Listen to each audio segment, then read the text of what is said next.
all these AV companies are still talking about integration and convergence of AV and IT, right?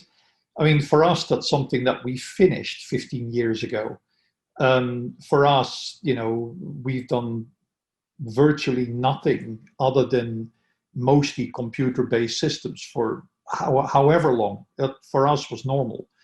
And I would say that what we're showing here, QuickSilver and the recognition technologies and some of the other things that we're working on are basically the results of that. And I noticed that one of the things you were interested in is who looks after this IT, who looks after these systems.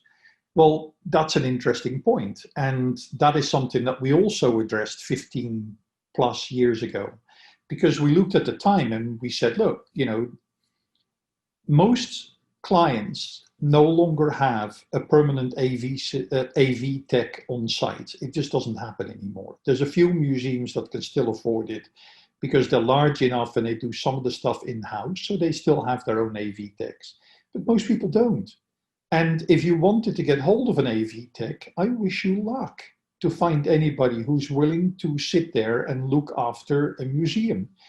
The problem is that the guys with the real qualifications who are really good at this, they'll get bored if they don't have enough to do. So if you're not in a large museum, this is hard to maintain.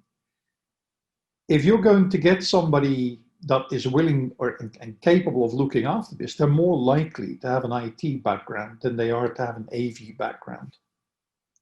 So what we've done in the very early days is by looking at AV systems more as a specialist IT system, whereby we can assume that they have the IT skills and we just need to get them to the point where they also understand the AV requirements.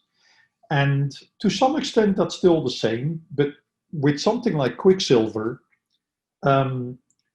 we're even designing it digitally. I mean, we have DrinkMe now, which is a system that will design an AV system for you.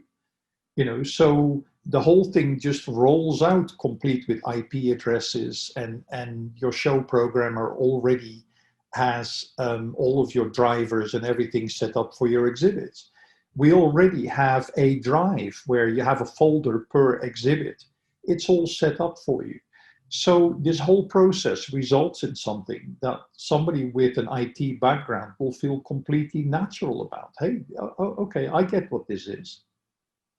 So what you're adding is some of the peripherals, and obviously when you've got specialist electromechanical devices, it becomes a little bit of a different story.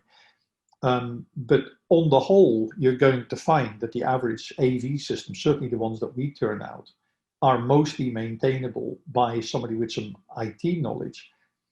And a lot of places don't even have that. So for the last however long, every one of our systems has a remote link. So if there is an issue, we pop on, we have a look at it, we help out, and we get this thing back up and running again.